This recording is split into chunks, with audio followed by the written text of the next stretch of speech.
habilidoso, né? Falei que um comportamento habilidoso socialmente é aquele que expressa aquilo que eu quero, quer dizer, quando eu sou habilidosa socialmente, significa que eu estou sendo honesta comigo mesma, em primeiro lugar, estou sendo honesta com o que eu penso, com o que eu sinto, né, com o que eu quero da relação.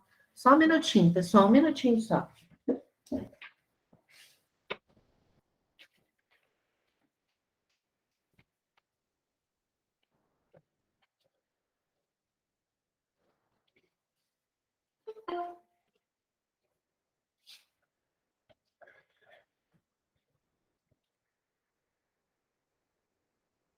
Desculpa, a porta abriu aqui. Bom, então eu falei que um comportamento socialmente habilidoso, primeiro é aquele que eu estou sendo honesto. O que eu estou sendo honesto comigo mesmo, eu estou sendo sincero comigo mesmo. Então, eu sei que se eu sou habilidosa socialmente, o meu comportamento vai expressar de forma honesta e sincera aquilo que eu estou sentindo, aquilo que eu estou pensando, o que eu espero da relação. E se eu sou habilidosa socialmente, então eu aumento as chances de eu conseguir aquilo que eu quero na relação. Quando eu estou falando de conseguir o que eu quero na relação, não significa que necessariamente é nada muito objetivo, muito concreto. Eu posso querer da relação simplesmente manter aquela relação, porque eu gosto daquela pessoa, porque eu tenho interesses comuns com aquela pessoa, porque eu tenho afinidades com aquela pessoa. Então, esse é o objetivo, manter a relação. Então, se eu consigo manter uma relação, por exemplo, de amizade, porque eu quero manter essa relação, eu consigo mantê-la de uma forma que seja satisfatória para mim, satisfatória para o outro, então eu estou sendo habilidoso, estou sendo habilidosa socialmente, né? Então, esses são os dois critérios, tá? Para a gente falar de ser habilidoso socialmente.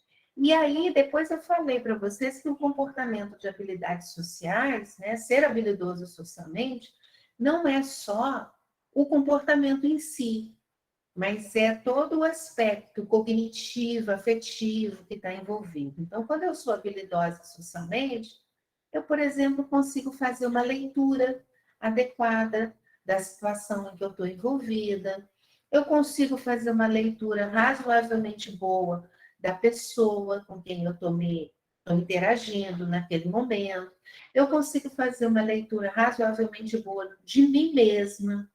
Então, quando a gente fala de habilidades sociais, tem uma coisa que é concreta, que é o meu comportamento, como eu estou aqui falando com vocês, e tem algo que não é tão concreto, pelo menos não tão visível, que é, eu decidi que eu ia fazer essas oficinas, porque eu achei que era uma coisa que ia ser bacana, porque é uma coisa que me interessa. Enfim, eu levei em conta, quando eu propus essa oficina, eu levei em conta várias coisas que eu queria e que eu tinha também um retorno das pessoas que eu conheço, principalmente dos meus alunos, de fazer essa oficina. Então, percebe, isso aqui tem a ver com habilidade social também. Né? Habilidade social não é só você estar numa interação de amizade, é qualquer interação social.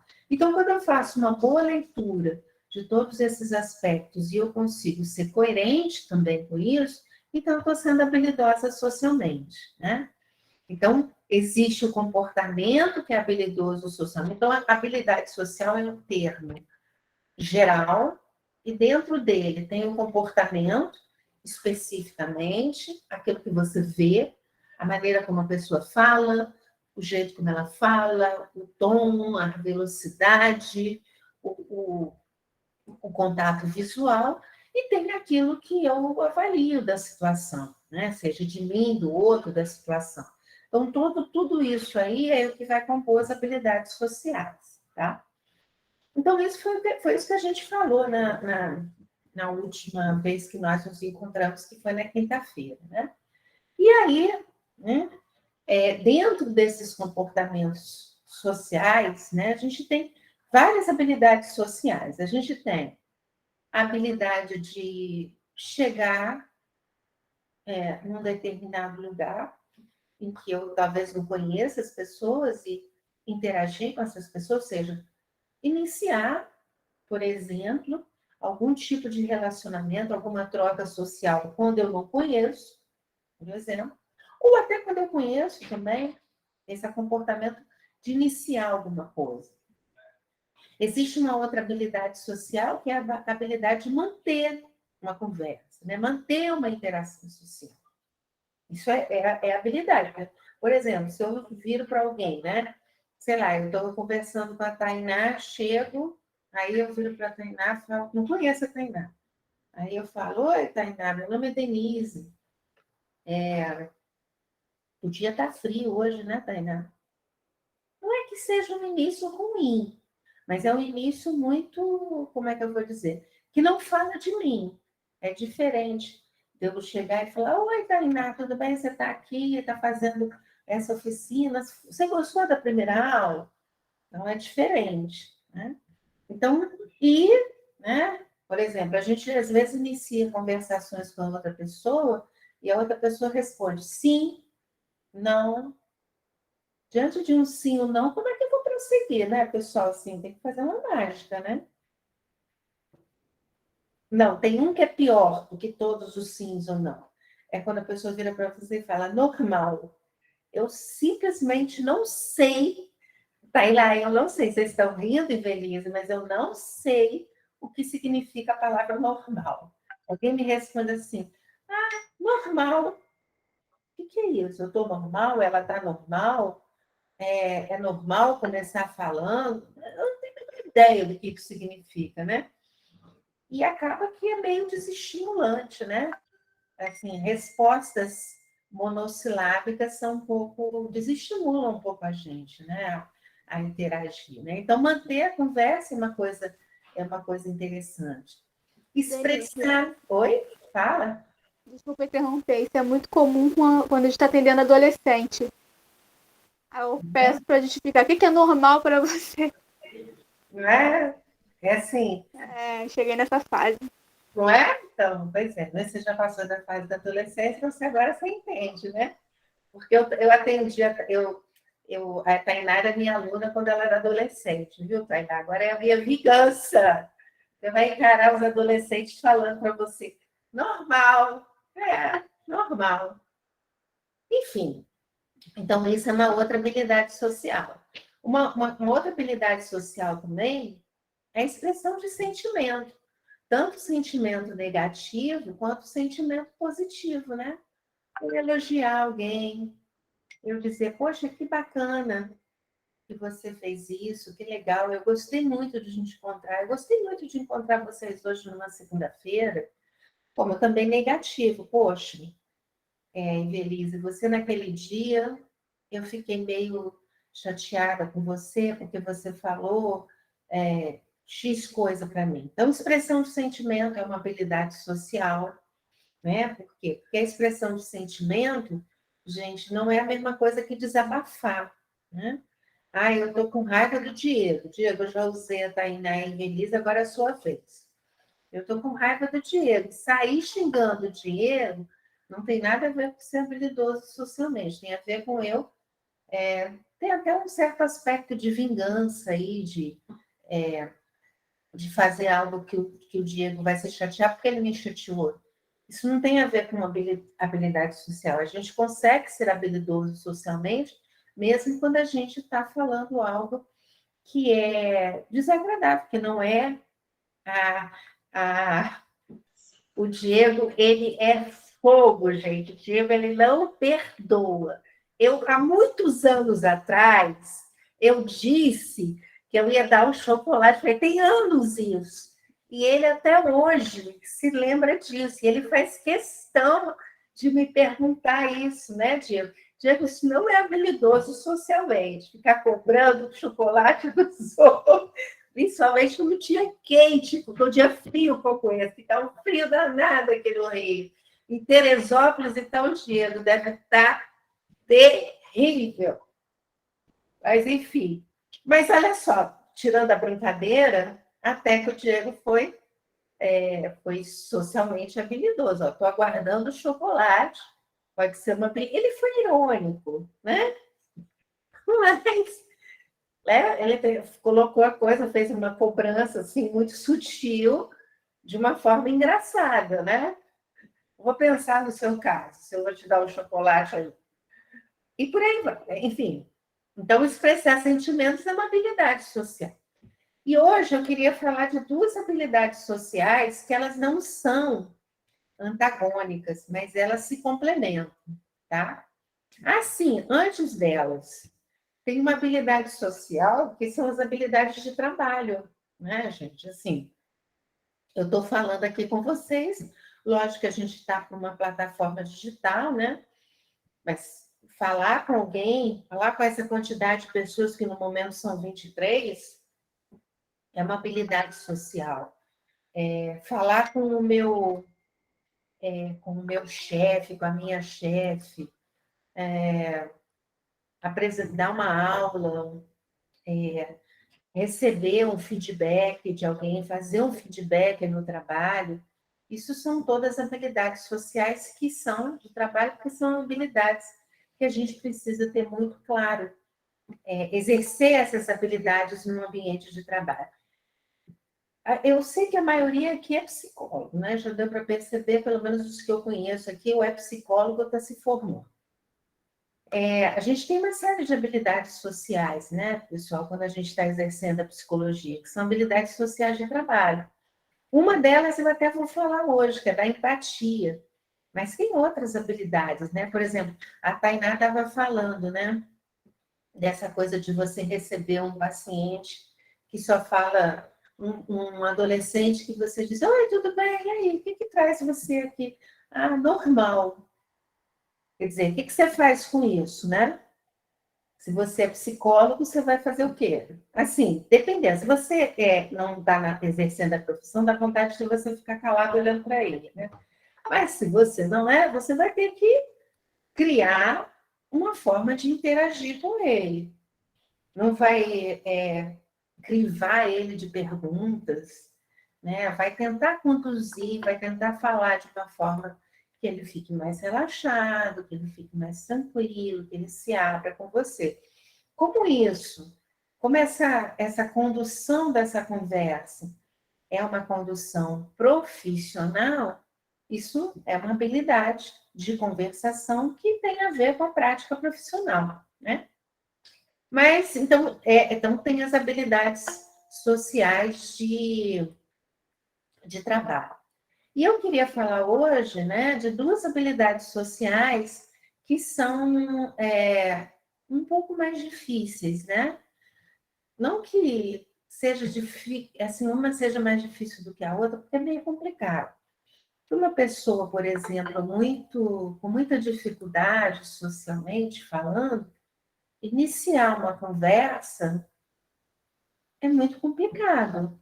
Já que para outras pessoas, iniciar uma conversa é muito simples, né? Então, se você for perguntar para aquela pessoa, puxa, iniciar uma conversa é muito complicado, né? Então, assim, o que é complicado, o que é difícil, o que não é muito pessoal, é muito individual.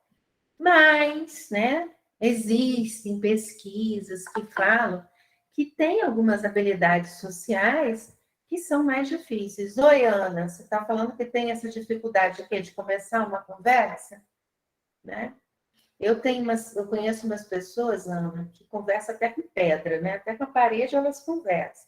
Eu, dependendo do dia, eu converso com a parede também, porque eu saio falando que nem estou muito ligada nisso, né?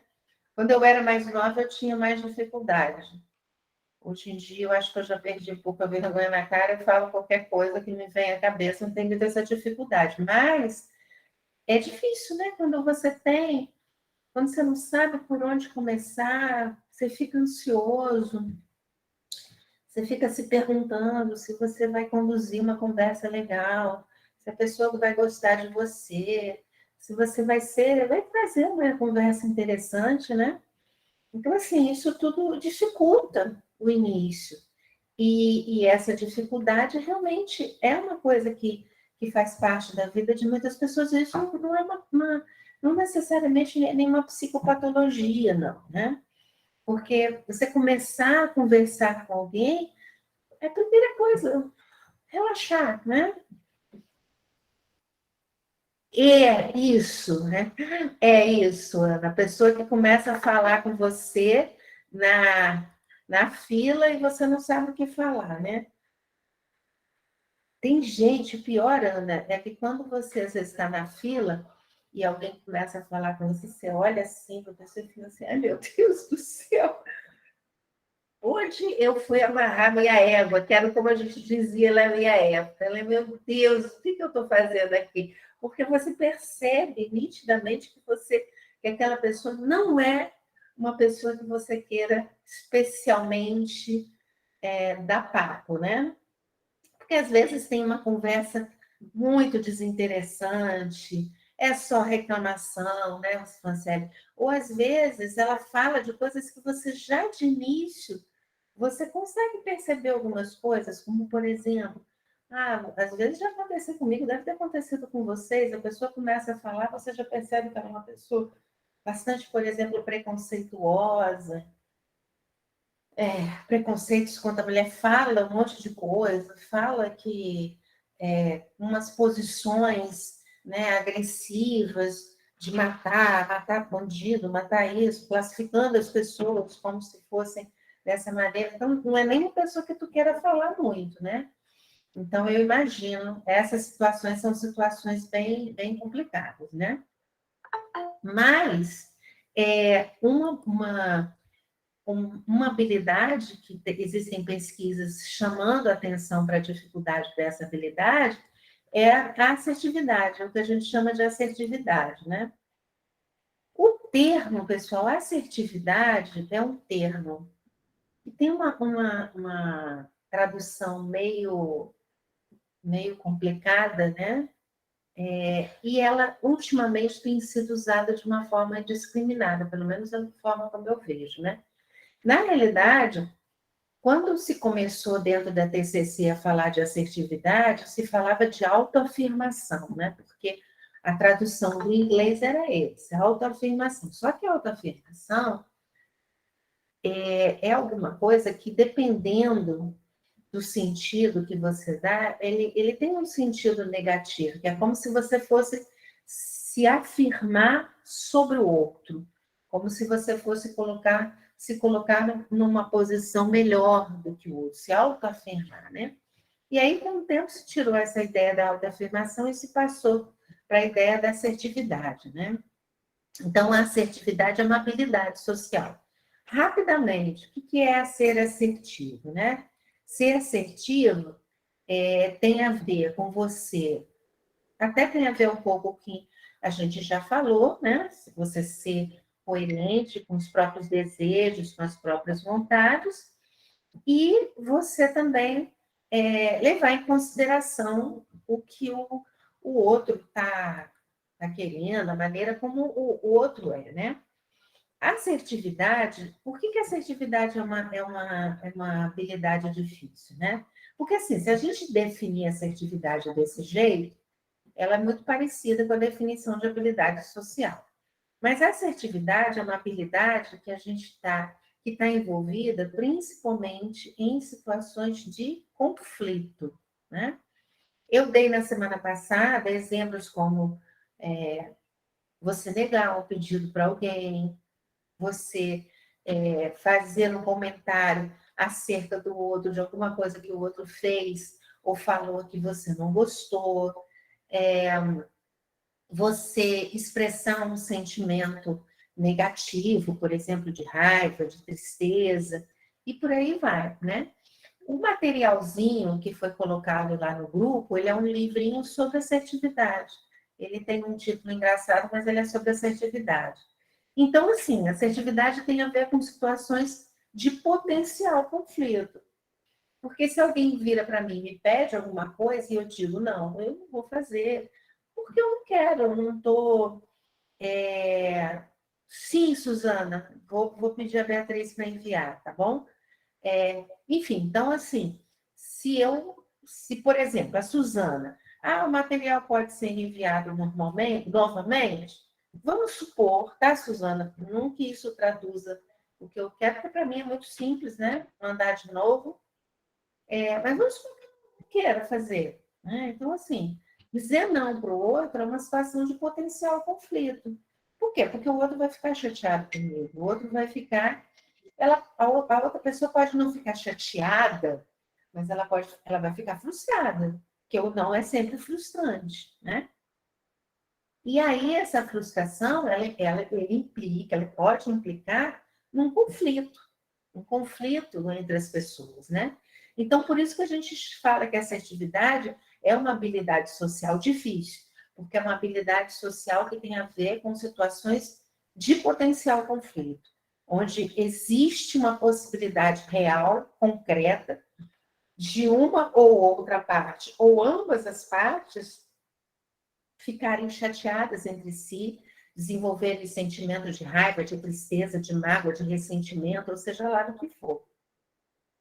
Então, vocês podem ver que a assertividade, ela é uma habilidade complicada por causa disso, né? E a assertividade, ela tem uma outra característica super importante. Ela está relacionada com a defesa dos nossos direitos, né? Direitos da pessoa humana, né? A gente tem direitos, todos nós temos direitos. Alguns de nós, a gente sequer sabe dos nossos direitos, mas a gente tem alguns direitos, né? E esses direitos, eles muitas vezes vão implicar em potenciais situações de conflito. Eu trouxe aqui para mostrar para vocês a listinha desses direitos, tá? É uma listinha pequenininha que eu vou mostrar para vocês. Só um minutinho. Deixa eu ver aqui. Tá aqui. Então, alguns de vocês talvez não conheçam, outros eu tenho certeza que já conhecem, porque a gente já discutiu sobre isso, né? O que são os direitos? Esses direitos aí, gente, não tem a ver com a TCC, não, nem com a assertividade.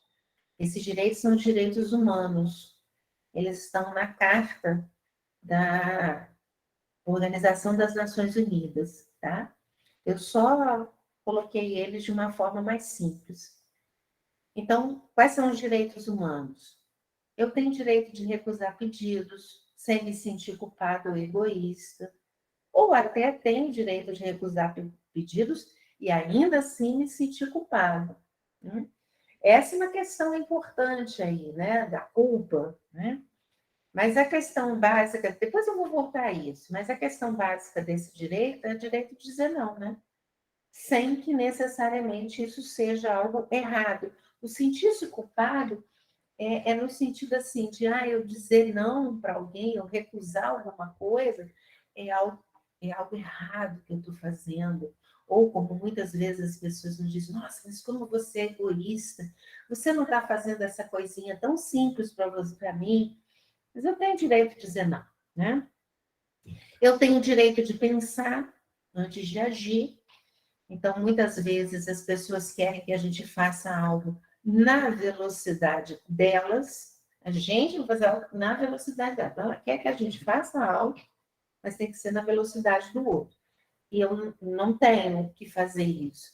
Eu tenho o direito de fazer as coisas na minha velocidade, porque sou eu que estou fazendo. Outro direito importante, eu tenho o direito de mudar de opinião. Né? Eu estou dizendo sim, daqui a pouco eu vou dizer não. Ou eu estou dizendo não agora e vou dizer sim daqui a pouco. Mas isso é errado. Por que é errado? Eu tenho que ser essa pessoa que tem a mesma opinião a vida inteira, ou um longo tempo.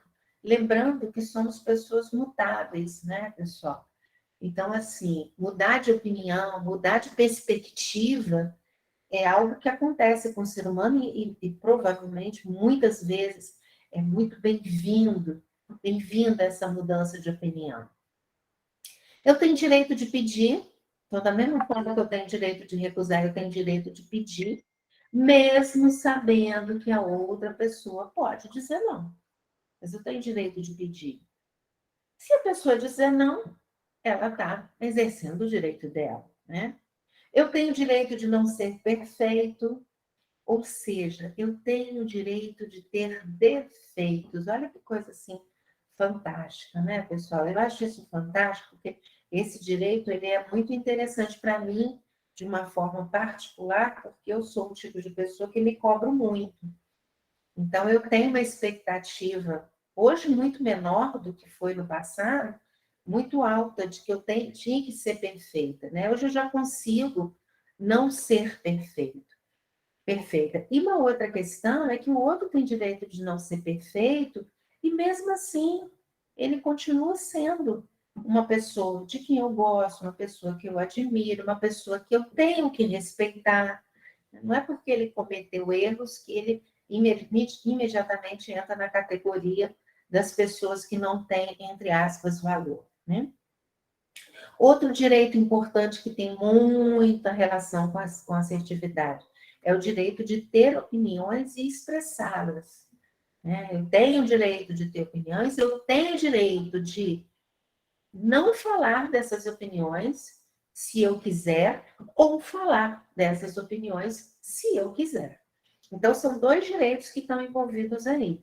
O direito de ter opiniões e o direito de expressar essas opiniões se eu quiser. Eu tenho direito de escolher ficar só, né? Eu tenho direito de poder dizer para o outro, olha, nesse momento eu quero ficar no meu cantinho, eu quero ficar sozinho, porque eu estou precisando, eu gostaria de fazer isso, vai me fazer bem nesse momento, né?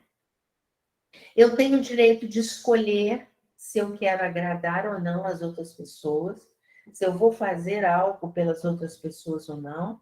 E às vezes não é só fazer no sentido de atender pedidos, mas de ser alguém ou de me comportar como alguém que eu acho que é o que vai agradar o outro. Às vezes é dito explicitamente pelo outro, você teria que ser assim para me agradar. Eu tenho direito de dizer, não, eu não vou te agradar. Porque se eu te agradar e me desagradar, isso não vai ser bom para mim, né? Eu tenho o direito de seguir, de decidir se quero ou não seguir meus interesses, né? Como a questão que eu estava falando das opiniões.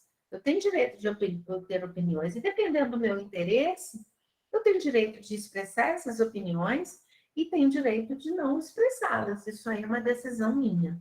Eu não sou obrigada, só porque eu tenho uma opinião, eu tenho que expressar essa opinião. Isso não é obrigação, isso é um direito. E aí, pessoal, essa lista de direitos humanos, ela sinaliza, digamos assim, a essência do que é assertividade. Então, se vocês olharem, cada um desses direitos, eles vão estar implícito uma possibilidade de conflito, uma possibilidade de alguma coisa desagradável, do outro ter sentimentos desagradáveis, do outro ficar chateado, zangado, irritado, magoado, ressentido comigo, né? Porque ele também tem o direito de sentir o que ele quiser sentir. Mas isso aqui, como eu estava falando para vocês, é a essência da assertividade. Se eu consigo ter clareza de todas essas coisas, e eu consigo, na medida do possível, defender esses direitos, então eu estou num bom caminho para ser assertivo. Por que é um bom caminho? Porque, como eu falei na semana passada, ninguém é habilidoso socialmente 100% do tempo. Ninguém é assertivo 100% do tempo. A gente tem momentos em que a gente não tem que ser assertivo, mas como diz esse direito aqui, eu tenho o direito de não ser perfeito. Então, eu posso não ser assertivo. Seja lá por que motivo for. E agora, pessoal, eu queria só pedir para vocês, olhando assim rapidamente, qual é o direito que vocês acham que vocês têm mais dificuldades de defender? Eu já falei qual é o meu, né? Que é o direito, eu entender que eu tenho direito de cometer erros, né? Qual é para vocês o direito mais difícil, mais complicado de defender? Vamos lá, quem é que quer falar? Pode falar? Pode, fique à Ah, vontade. eu acho que era o último ali, o direito de decidir. Como que é? O direito de decidir se eu quero ou não fazer as coisas. Isso é difícil para você? Eu tenho um pouco de dificuldade, porque acho que eu tenho tantos caminhos que eu fico confuso em decidir qual que eu quero. Ser mais assertivo, sabe? No caminho que eu quero. Entendi. Então, a tua questão é que você fica na dúvida. Se Isso, você vai pelo caminho A, B, C, D, e por aí vai. Isso? isso. Agora, Diego e todos vocês, né? Se a gente vai decidir por um caminho, não existe, assim, lógico, guardando as devidas proporções, mas não tem uma previsão, né, Diego? A gente pode errar. A gente pode escolher o caminho A e descobrir que o caminho A foi uma excelente escolha ou não foi, né? Às vezes, eu não estou dizendo que isso tem a ver com você, não, tá, Diego? Isso é uma coisa só que eu estou pensando aqui, né? Porque às vezes a dificuldade em escolher um caminho talvez tenha a ver com aquela ideia de que eu preciso acertar, né? E, na realidade, lógico que a gente gosta de acertar, né? A gente vamos combinar, ninguém gosta de errar, né? Mas, às vezes, acontece. E aí você acerta da próxima, né? Então, tem isso também. Geralmente eles estão entrelaçados, porque acho que agora você fazendo esse link faz sentido. Por exemplo, o direito de decidir, né? O direito de errar, talvez, sei lá, de não acertar. É verdade, eles podem estar entrelaçados. É que, agora, nem sempre, né? Às vezes, o direito de. Também não estou dizendo que seja o seu caso, estou me lembrando de alguns pacientes meus, que às vezes eles tinham o direito de decidir, não porque eles tinham medo de errar, mas porque eles tinham medo de magoar o outro, né? Eles achavam que se eles tinham que decidir algo que agradasse a todo mundo. O que é complicadíssimo, né? Porque vamos imaginar que eu vou fazer alguma coisa que supostamente vai agradar a Suzana, a Renata, a Tainá, a Elisa, a Suzana, o Diego, e mais. Gente, sem chance. Não há a menor chance de eu agradar vocês todos ao mesmo tempo. Eu vou agradar uma parcela e a outra não vou agradar. Então, aí, nesse caso, Diego, o direito a dificuldade de decidir tem menos a ver com errar e mais a ver com você ter medo de desagradar o outro, né? Como a Ana Cristina está falando aqui, né? Que ela parece que ela tem medo de dizer não sem se sentir egoísta, né? E aí, gente, uma coisa interessante, né? Até pensando um pouco no que a Ana está colocando aqui, né? Entra uma questão cultural nossa também, né? A gente está envolvido num caldo cultural que é assim, bem, que tem o seu papel muito grande na nossa formação e no quanto nós seremos mais ou menos agressivos, mais ou menos assertivos. A Ana está falando dessa coisa de se sentir egoísta, né? É interessante, porque eu não sei quanto a vocês, mas assim, eu já passei por diversas situações de que eu fiquei com a ideia de que eu sou uma pessoa egoísta porque eu estava dizendo não para alguém. Aí, Renata está falando aqui, né? Aí, Renata, eu fico pensando às vezes, será que eu sou egoísta porque eu estou dizendo não? Ou será que é o outro que é o egoísta que não me dá a chance de não consegue respeitar a possibilidade de eu dizer não? Porque o outro está sendo egoísta, porque na síntese, quando alguém reage, nem sempre, né? Mas às vezes, quando as pessoas reagem a um não nosso, está implícito aí uma imensa dificuldade de aceitar os limites também, né? Aí eu fico me perguntando, né, Ana, quem é que está sendo egoísta nessa brincadeira? Eu que estou dizendo o outro não, ou o outro que está sendo incapaz, muitas vezes, de me dar espaço para eu poder decidir o que eu quero e o que eu não quero, né? Então, isso é uma coisa a se pensar, tá, Ana? Quando as pessoas falam para mim, é isso aí, né, Vivian? Quando as pessoas falam para mim que eu sou egoísta, eu às vezes fico pensando nisso, né? E muitas vezes essas pessoas que disseram que eu era egoísta, elas estavam falando também mais delas do que de mim. E outra coisa também, Ana, eu fico me perguntando, e eu perguntaria a vocês, qual é o problema de ser egoísta? Qual é o problema de, eventualmente, você ser egoísta? Porque a palavra egoísmo, né, tem a ver com um foco no eu, né? Vem de ego, do eu. Um foco no eu, né? Então, por que eventualmente, eu não posso ter o foco no eu, em mim mesmo? Por que isso é tão errado, né? Isso é muito... Eu não consigo deixar de pensar que isso é muito cultural, né? Que isso é muito da nossa, relacionado com a... Eu tenho que ser uma pessoa boa. Se eu sou uma pessoa boa, eu não sou uma pessoa egoísta. Se eu sou uma pessoa boa, ou eu não vou ser, por exemplo, invejoso, eu não vou ter raiva. Tem uma ideia aqui de quem é que está, de que é ser uma pessoa boa, de uma pessoa perfeita. Todos os caminhos irão chegar na questão, Diego, eu não entendi muito bem o que você quis dizer com isso. Na verdade, eu fiquei pensando no lugar do cliente no atendimento, né? Se a gente for fazendo essas perguntas, porque eu percebo que todos eles começam a se entrelaçar em alguma questão.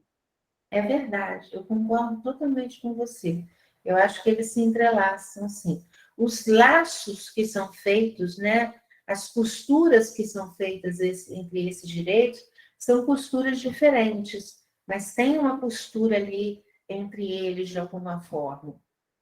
É muito difícil, eu pelo menos não me lembro, né? Eu falei para vocês do direito que eu acho difícil, mas com certeza deve ter outros que talvez sejam menos difíceis, mas assim, é muito difícil você ter dificuldade em um só direito. Geralmente ele vem amarrado no outro, está costurado com o outro, por aí vai. Né?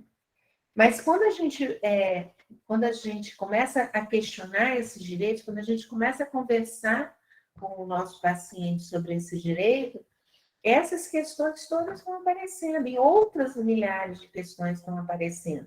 E é por isso que lá na aula passada eu estava falando para vocês, olha, a habilidade social é um marco do autocuidado, é um marco do autoconhecimento, é um marco da autoestima.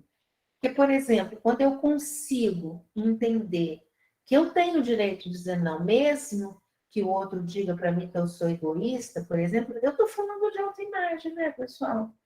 Eu não estou falando de outra coisa, estou falando de autoimagem, estou falando de autoestima, estou falando de autoconhecimento, está tudo isso dentro do bolo. Por isso que a gente fala que quando a gente, na maioria das vezes, os nossos pacientes, é muito difícil um paciente nosso não ter alguma questão também relacionada a essa área, que é a área das habilidades sociais. Bom, quem mais fala aí do direito que tem dificuldade?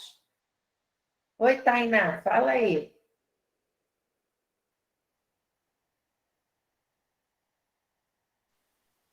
Então, eu tinha muita dificuldade em dizer não e recusar pedidos. Só que agora eu falo não assim, não tô nem aí. Só que a minha maior dificuldade agora é não ser perfeita. Eu me cobro muito, principalmente em relação aos atendimentos. Tem hora que a cobrança é excessiva.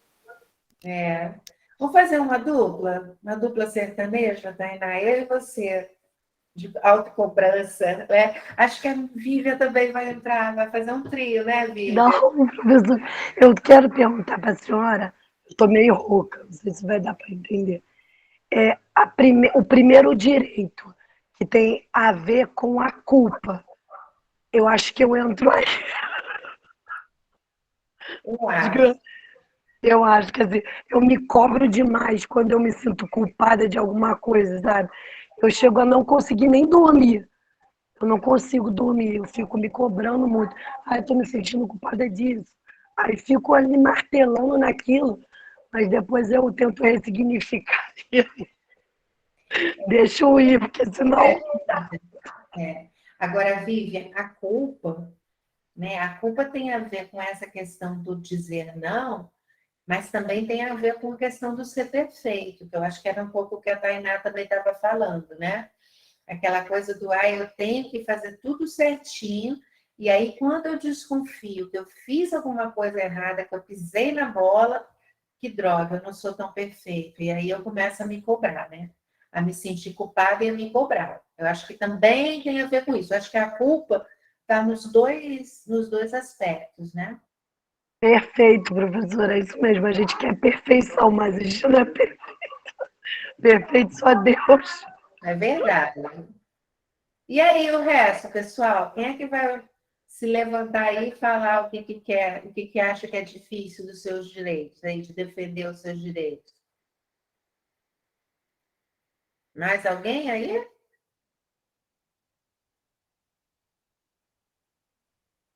Boa noite, professora. Boa noite a todos. Oi, Selma. É Selma? Ou é a Sim, Suzana? sou Selma. eu.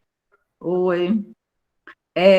Como Vivian falou, né, e Tainá, a minha dificuldade também é essa, né?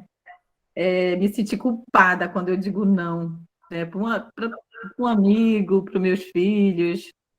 Então, assim, quando eu sinto também que eu fiz algo que eu acho que eu magoei alguém, então eu fico me culpando, eu fico me cobrando aquilo, fico me correndo, né?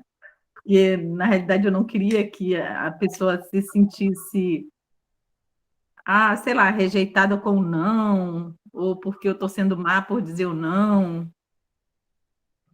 Entendi.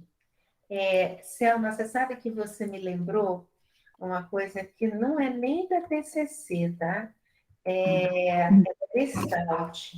Eu não sei se você se lembra. Alguns de vocês já devem até ter se lembrado, já devem até ter passado por isso, né?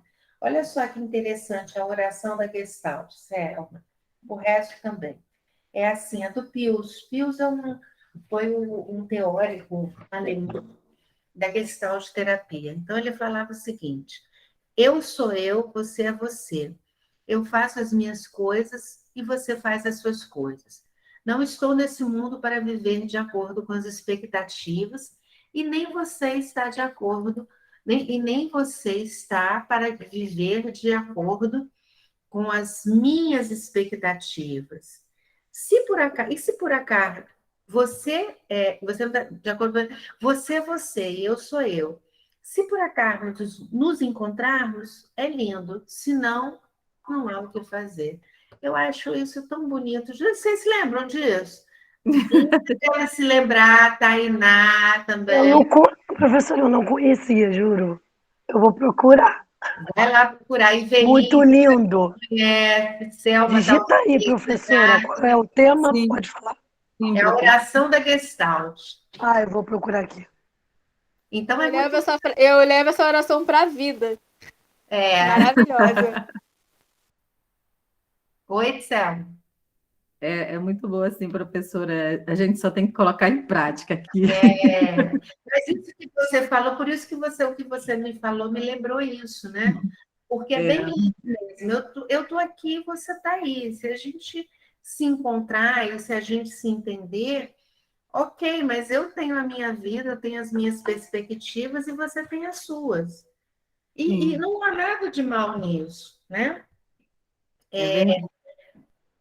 Faz parte da vida, né? Jaqueline também já conhece, né? Então, assim, essa. É isso aí, Renata. Renata já está fazendo um quadrinho, né?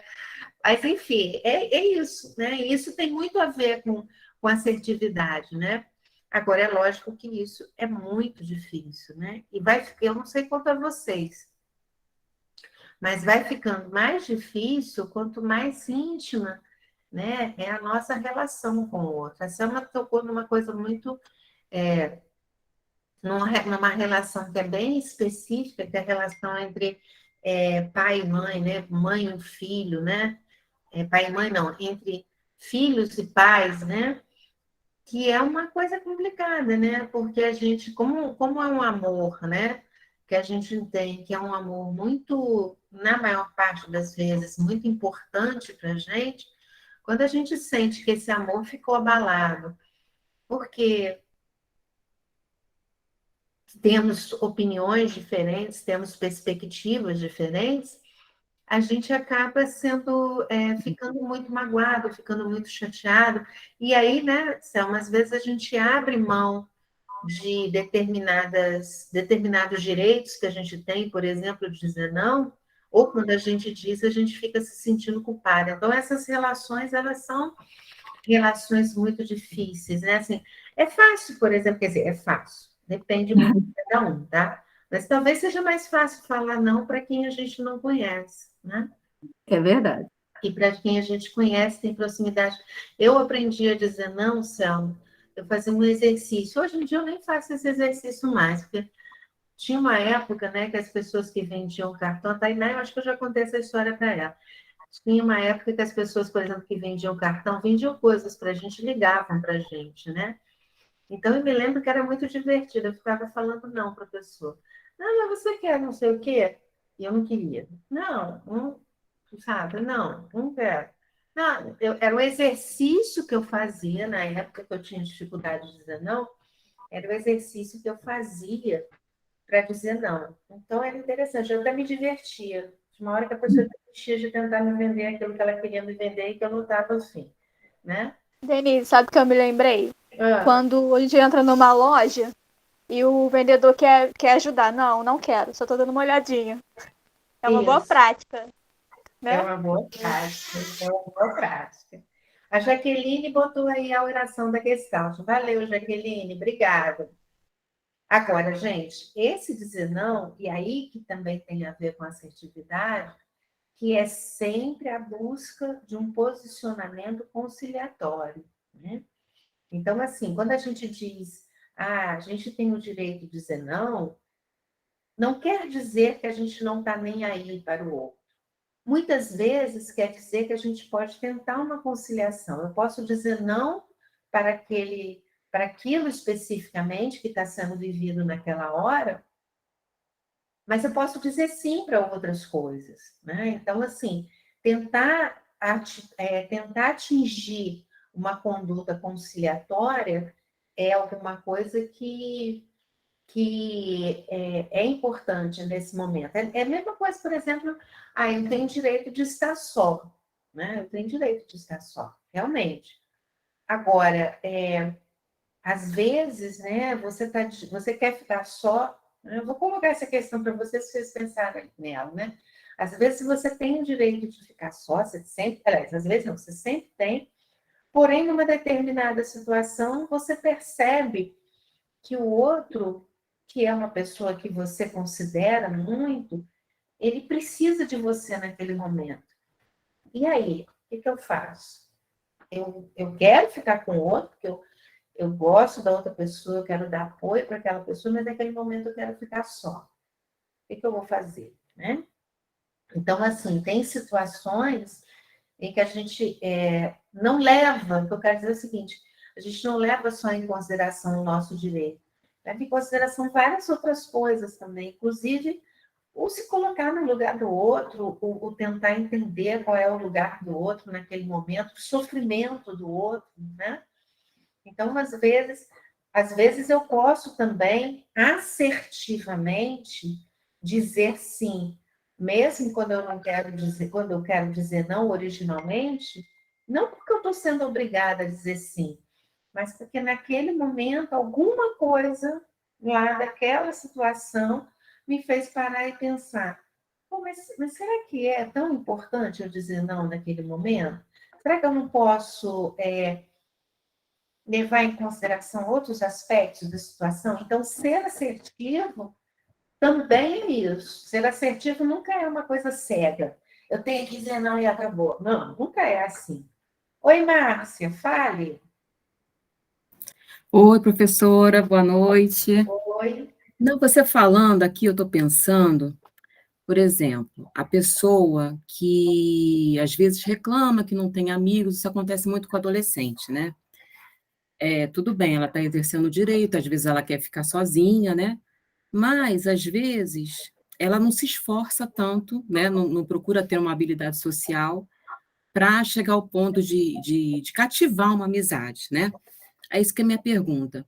Esse esforço, muitas vezes até contrariando um pouco o que você quer, mas assim, tentando atingir um objetivo final. Esse esforço seria incongruente com aquilo da primeira aula que você falou? Ou isso é uma habilidade, um crescente na habilidade social?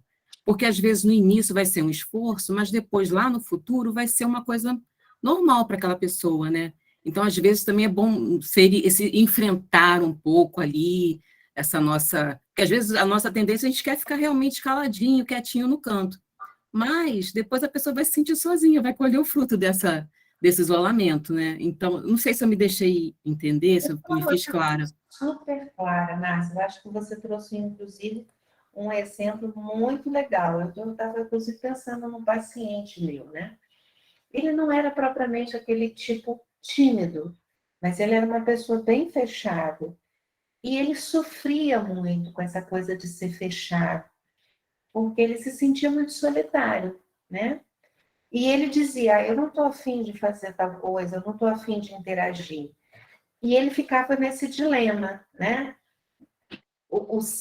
Entre aspas, na teoria, olhando assim rapidamente, ser assertiva, se ele não queria interagir com ninguém, então ele não interagisse, né? Na teoria é tudo muito simples. Só que ele tinha um sofrimento muito grande.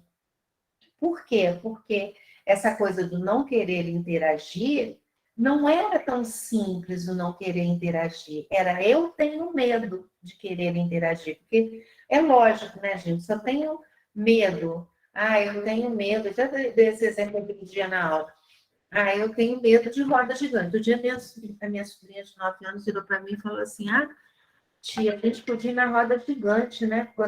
Quando você e eu estivéssemos em férias. Eu falei, eu não gosto de roda gigante. Mentira. Não tem nada a ver com não gostar. Eu tenho medo. Tenho medo de roda gigante. Tenho medo de altura. E aí, depois que eu percebi, eu tenho medo de altura. Assim, roda gigante não faz parte da minha vida, não faz parte, provavelmente, da vida de vocês. Assim como meu paciente. Então, assim, muitas vezes a gente não fala assim, eu não gosto, eu não quero, e na realidade o eu não gosto, eu não quero está no lugar do eu tenho medo. Aí, Márcia, que entra uma coisa fundamental da assertividade, das habilidades sociais de uma forma geral, que é o autoconhecimento, né? É mesmo eu não quero ou é mesmo eu não quero porque eu tenho medo, porque eu não sei como lidar com essa situação? E aí, conversando com esse meu paciente, né, ele chegou a essa conclusão. Quando ele falava que ele não queria, na realidade, eu não quero ter que lidar com uma situação que eu tenho medo. E aí foi muito interessante, porque ele colocou, foi ele que colocou, tá? Não foi nem eu que falei isso. Ele virou para mim e falou assim, ele fazia faculdade na época, né?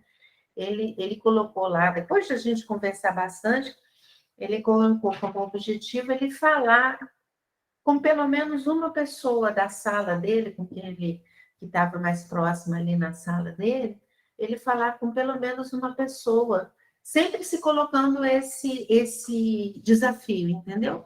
Sem tempo, mas ele sempre ia tentar vencer essa dificuldade. E aí o tempo foi passando, ele foi tentando e foi efetivamente interagindo cada vez mais com pessoas diferentes, porque a tendência dele, óbvio, era ficar no conforto. Aí, o que aconteceu? Ele, com o tempo, ele começou a descobrir que era muito legal fazer isso. Era, assim, dava medo, ele tinha medo, obviamente o medo dele começou a diminuir com o tempo, mas ele começou a perceber o legal que era, né? Você também interagir com pessoas diferentes.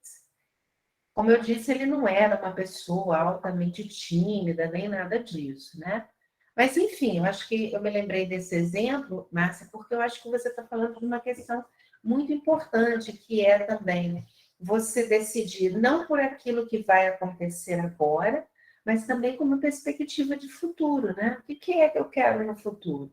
E foi isso que esse meu paciente fez. Ele não era Ele não era adolescente, eu devia ter uns 20 e poucos anos na época, então já não era mais adolescente, e ele tentou ter um outro comportamento em função disso, em função dele perceber, primeiro, que o sofrimento dele era maior, ficando isolado, e que no futuro aquele sofrimento tendia ou permanecer ou até aumentar.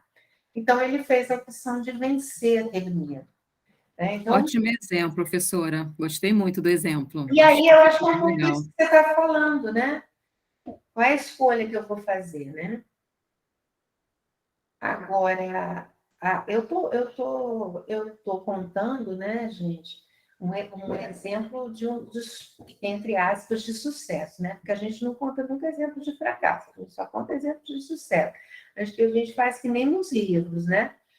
Mas, de qualquer maneira, fracasso e sucesso, isso depende muito do ponto de vista, e eu acho que a grande questão aí também é a escolha, né? É eu estar livre para fazer a escolha que eu achar que eu quero fazer, né? Essa é uma questão importante que está envolvida aí. Não uma escolha do tipo, eu não vou fazer isso porque eu tenho medo. Quer dizer, eu até posso decidir não fazer tal coisa porque eu tenho medo. Eu posso não entrar na roda gigante porque eu tenho medo. Afinal de contas, eu também tenho direito a ter medo.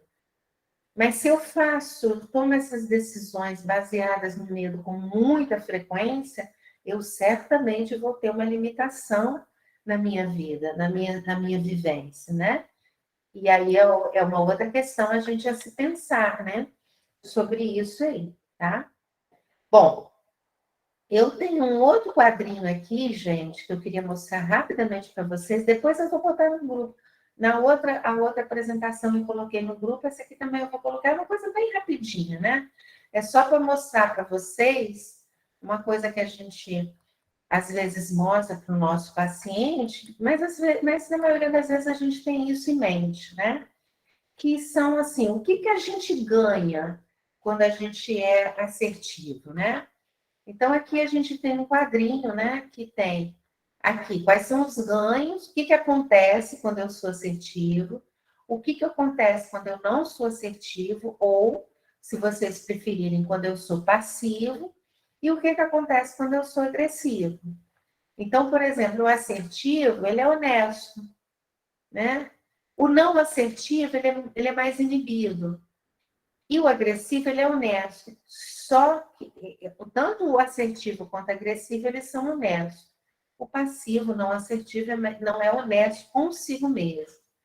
O assertivo, ele expressa os sentimentos negativos, mas ele tenta ser cuidadoso na expressão desses sentimentos.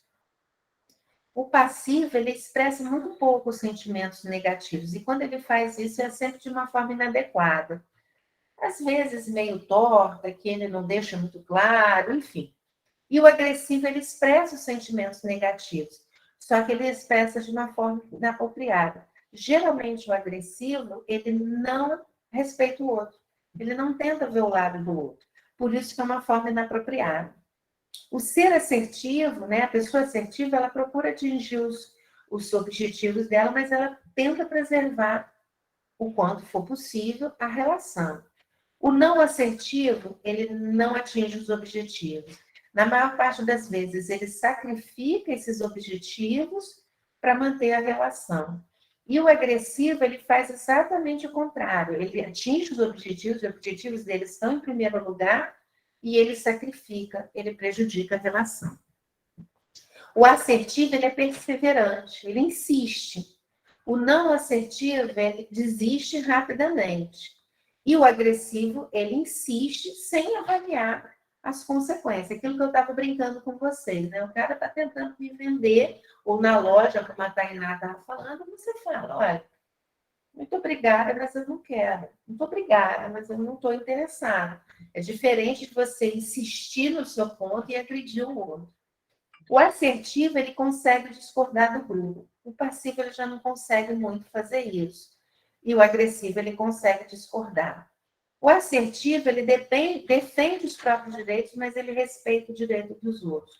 O não assertivo, ele não defende os próprios direitos, mas ele respeita o direito do outro. E o agressivo, ele defende os próprios direitos, mas ele desrespeita o outro. O assertivo se valoriza sem ferir o outro. O não assertivo, ele se desvaloriza. E o agressivo se valoriza, mas ele fere o outro. O assertivo faz as próprias escolhas, mas ele considera o que está sendo dito, as opiniões alheias. O não assertivo, ele não faz escolhas, geralmente ele se submete à opinião alheia. E o agressivo, ele faz as escolhas e se deixar, ele escolhe por ele e por você também. O assertivo, ele gera em relação a si sentimentos de respeito. O passivo, ele gera sentimentos de pena, de irritação, de desprezo. E o agressivo gera em relação a si sentimentos de raiva, né? O assertivo, ele se sente satisfeito com ele mesmo. O não assertivo, ele não se sente muito bem com ele mesmo. O agressivo, ele pode até se sentir bem com ele mesmo, mas ele tem um feedback externo que geralmente não é muito positivo. Assim como ele produz uma imagem negativa de si mesmo. Enquanto o não assertivo, ele também produz uma imagem não positiva de si mesmo, e o assertivo produz uma imagem positiva de si mesmo, tá? Então, só para a gente, né, só para a gente poder falar um pouquinho dessa questão do que é, né, de quais são as consequências de você ser assertivo ou não, ou ser passivo, ou ser agressivo, né? Então, como vocês podem ver, essa questão da assertividade, ela tem um impacto muito importante na maneira como eu me vejo, na maneira como eu me relaciono com os outros, na maneira como eu me coloco diante da vida, me coloco diante dos outros e, consequentemente, de mim mesmo, né? Até porque é uma coisa meio... um certo... tem um tema que acho que a gente tem, né, os vários teóricos têm um certo consenso, de que eu me construo também, durante uma boa parte da minha vida, lógico, eu tenho as minhas próprias vontades, os meus próprios desejos, mas eu também me construo a partir do olhar do outro. Né? O olhar do outro é importante na minha construção de quem eu sou, de como eu me vejo. Né? Então, se eu tenho uma conduta mais agressiva, uma conduta mais passiva, eu tendo a gerar uma expectativa e uma opinião do outro que não é muito positiva ao meu respeito. E isso vai ter um impacto sobre mim. Né? E aí, pessoal, a gente tem várias estratégias, né, para falar da assertividade, né, para a gente desenvolver a assertividade. Porque, como qualquer outra habilidade social, a assertividade, ela não eu não nasço assertivo, né? Eu vou me tornando assertivo. E aí tem algumas técnicas, algumas estratégias que a gente usa. Já que a gente falou tanto de dizer não, uma estratégia que a gente usa é do disco rachado. Né? O disco rachado é aquela ideia de que quando o disco está rachado, ou o CD está rachado, ou o DVD está rachado, ou arranhado, ele fica rodando no mesmo lugar. Na minha época, eu sou do tempo do disco... Como é, gente? Eu até esqueci o nome. Vinil, professora. Vinil, Selma, obrigada. Vinil. Do nosso tempo. Isso, a gente botava o vinil para tocar e se ele tivesse arranhar, ele não saía do lugar, ele ficava tocando no mesmo lugar. Vocês outros que não são dessa época, mas o CD também já fez muito, muito isso, né? Então, é bem isso, né? É você repetir. Olha, a gente faz isso muito com o não, a gente, né? Então, assim, eu me focar naquilo que eu estou querendo dizer para o outro. Olha, eu entendo que você esteja precisando de tal coisa, mas eu, infelizmente, não vou poder te emprestar, não vou poder fazer isso com você. Essa estratégia, né? Então a gente vai repetindo, vai perseverando até que o outro entende e até que o outro pare, né? Ou, se você quiser parar antes, fique à vontade para parar antes também, porque você não é obrigada a só parar quando o outro para. Mas essa estratégia ela é interessante porque um dos problemas, por exemplo, da gente falar não, é que às vezes o outro vai trazendo uma série de contra-argumentações e a gente vai se perdendo nas contra-argumentações. A Renata colocou assim, às vezes é difícil ser assertivo, ainda mais numa transição de ser passivo para ser assertivo. Sim. E uma das coisas, por exemplo, de dizer não, né, da pessoa que não que tende a ser passiva, é que ela acaba entrando, né, Renata, nos argumentos do outro, né? Então, quando você se foca e fica como um disco rachado, em que você está se focando naquilo que você quer da situação.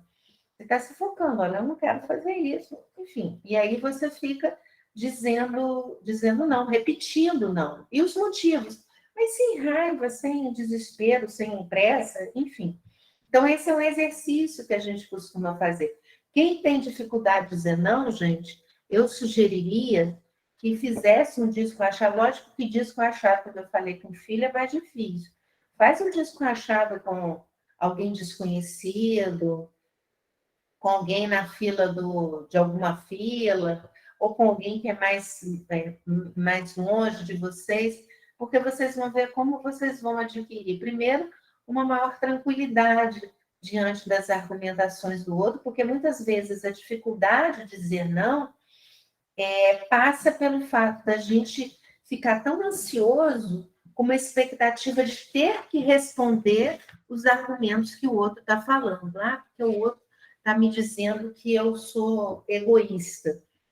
Ok, eu entendo que você acha que eu sou egoísta, mas eu vou continuar dizendo não para você. É mais ou menos isso. E repetir, né? Renata, é um processo, é um exercício, né? Um outro exercício que a gente costuma ouvir muito, talvez vocês tenham ouvido, que é o que a gente chama de crítica sanduíche, que aí já tem a ver com uma outra coisa, que é o dizer para o outro que eu não gostei de alguma coisa que o outro fez. Então, a crítica sanduíche é um exercício muito interessante, né? Porque ser assertivo, como eu falei para vocês, muitas vezes significa eu falar para o outro de algo que eu não gostei, que eu gostaria que ele não repetisse mais esse comportamento.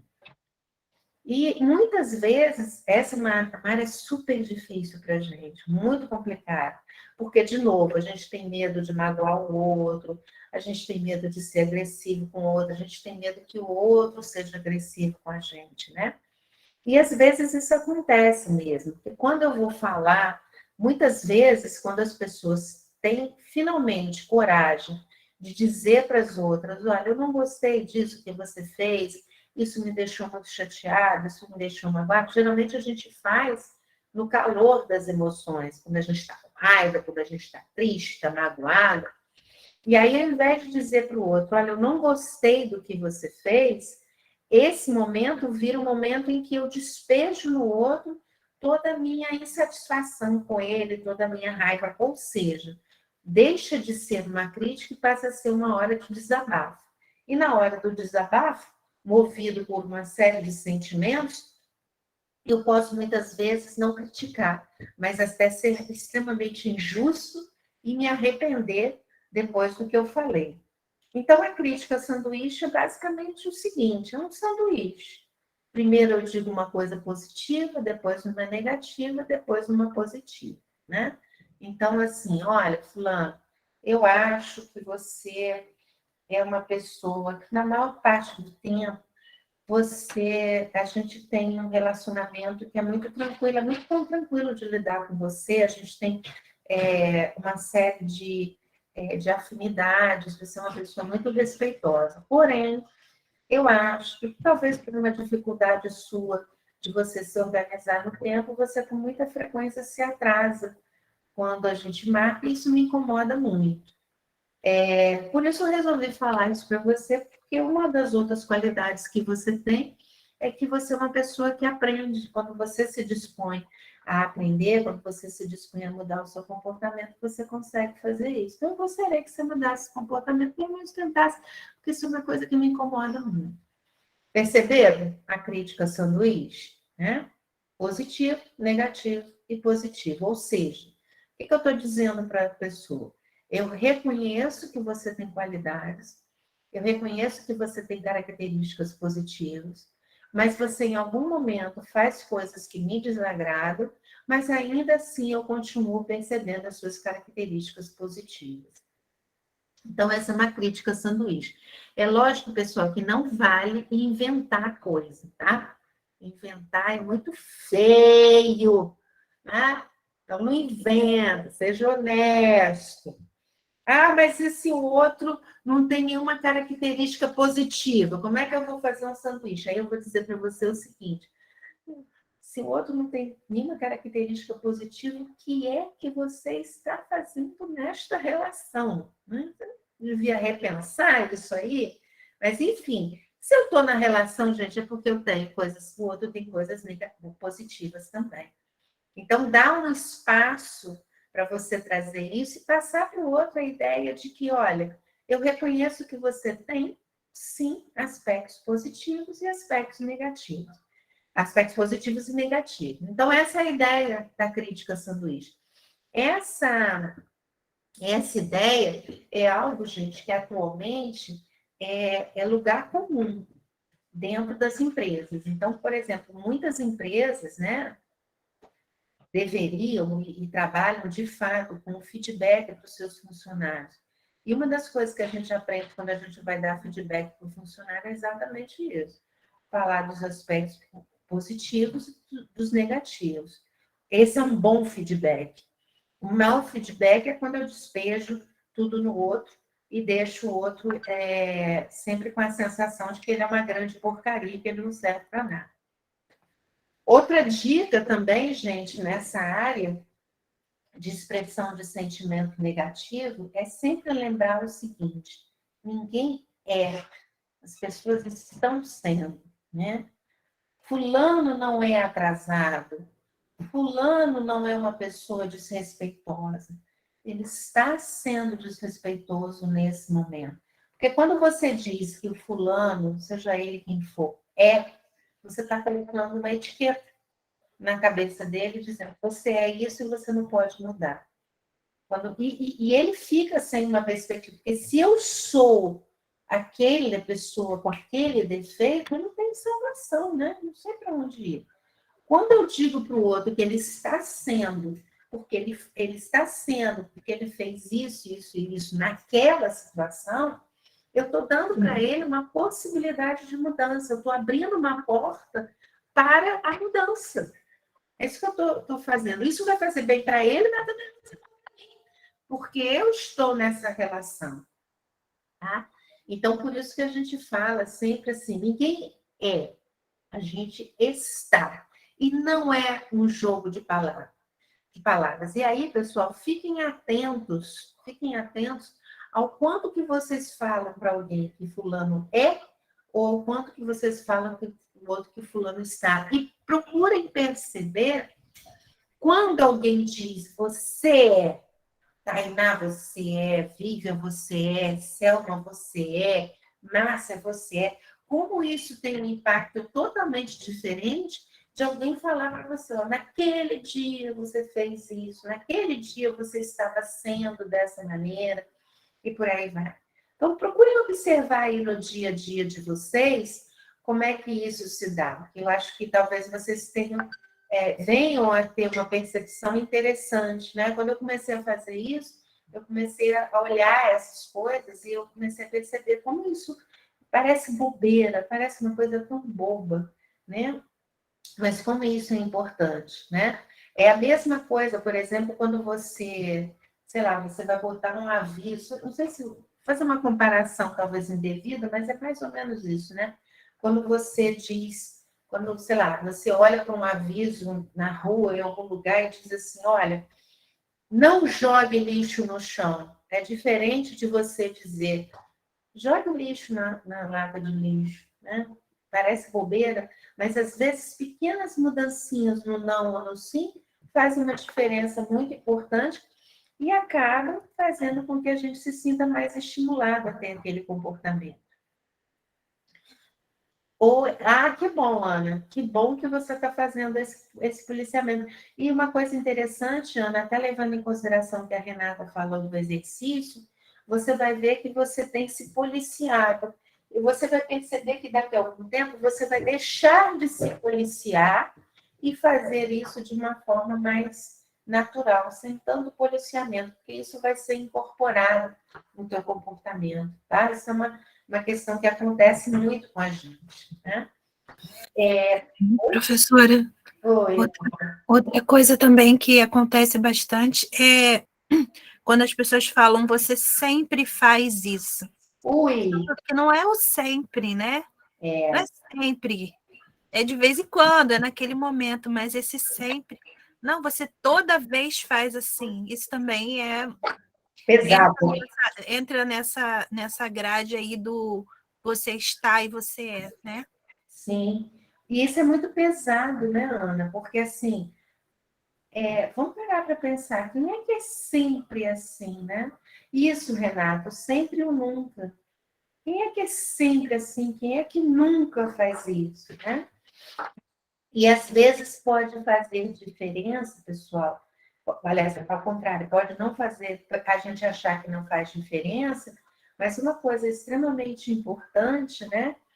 É que quando a gente começa a se dar conta dessas coisas, né?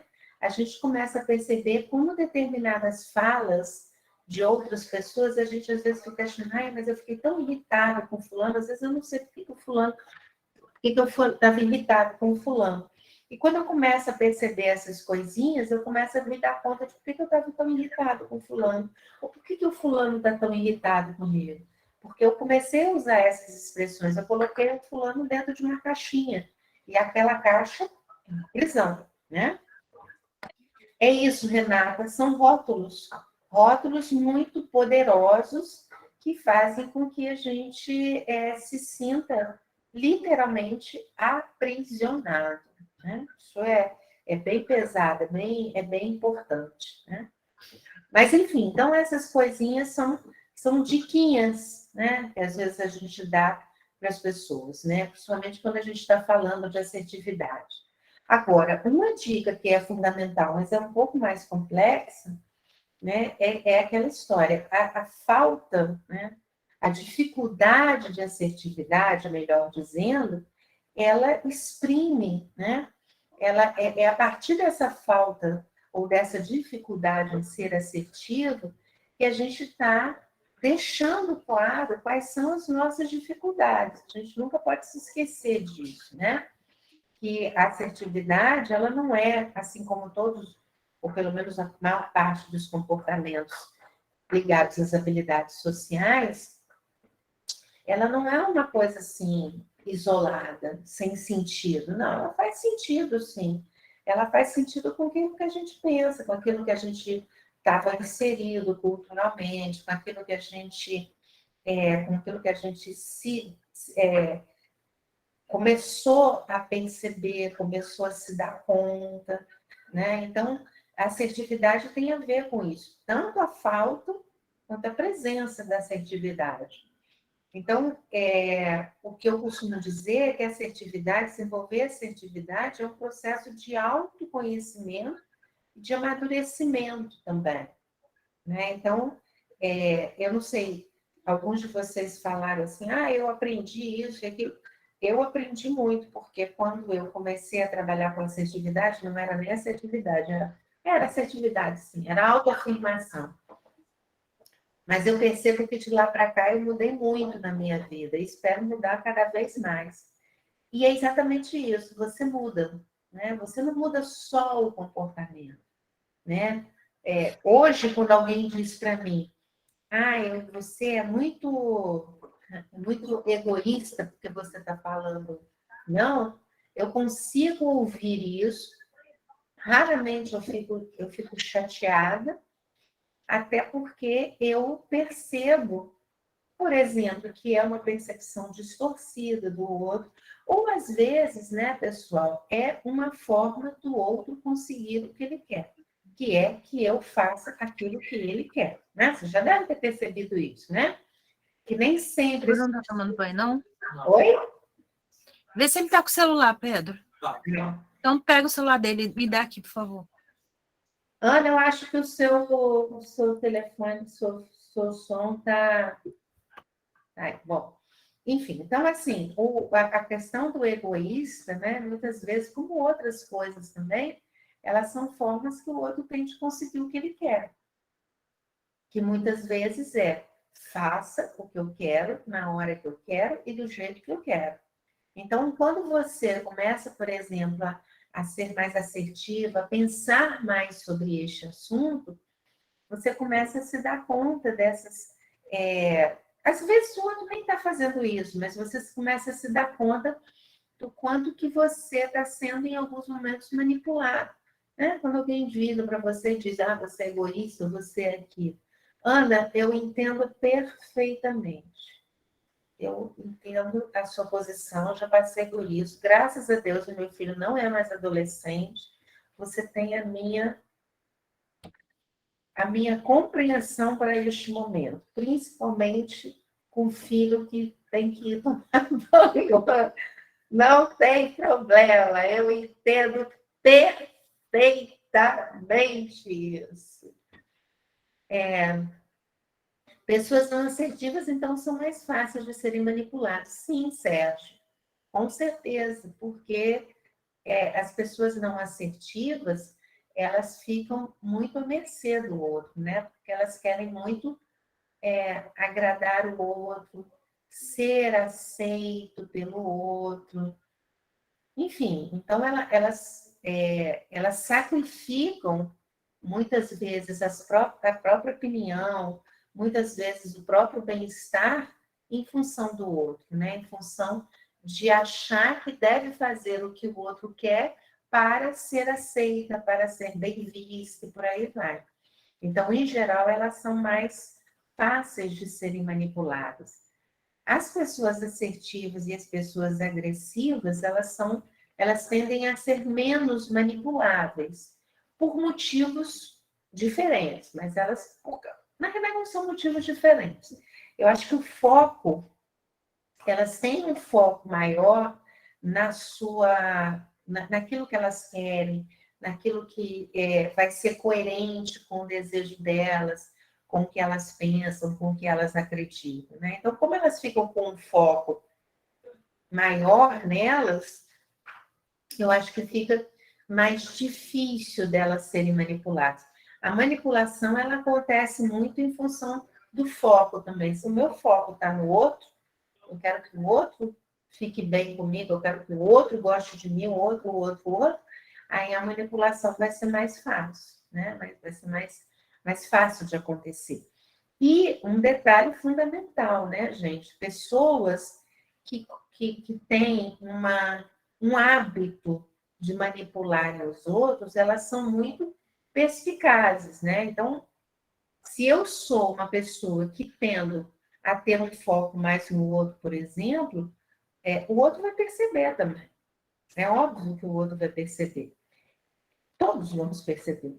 Só que se eu sou uma pessoa que não tenho por hábito manipular ninguém, eu vou perceber isso, mas eu não vou manipular.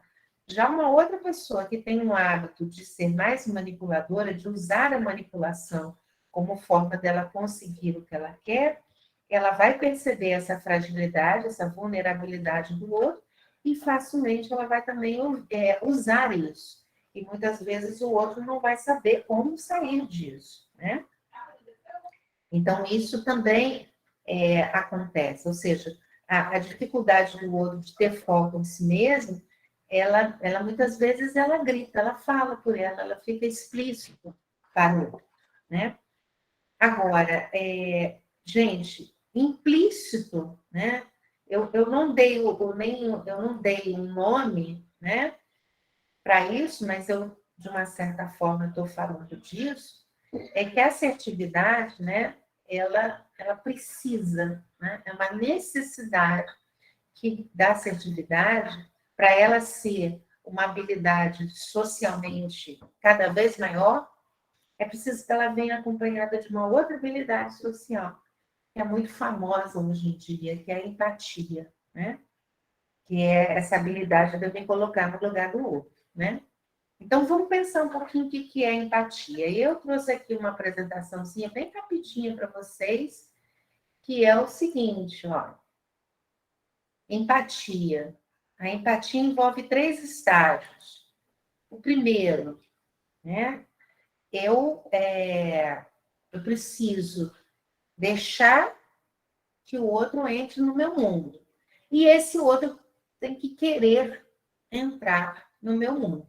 Se a empatia é a nossa habilidade de nos colocar no lugar do outro, tentar ver o mundo a partir do ponto de vista do outro, eu preciso estar disponível para isso. E o outro também precisa me permitir. Então, tem que ter um movimento duplo aí. Eu não vou conseguir ser empático se eu estiver focado em mim, mas eu também não vou conseguir ser empático se a pessoa com quem eu estou falando, com quem eu estou interagindo naquele momento, não fizer nenhum movimento de comunicar aquilo que acontece com ela, aquilo que ela está percebendo, aquilo que ela sente. Então, primeiro ponto, essa predisposição, tanto de um lado quanto do outro, né? Outra questão importante, né? É entender o que o outro está comunicando, né?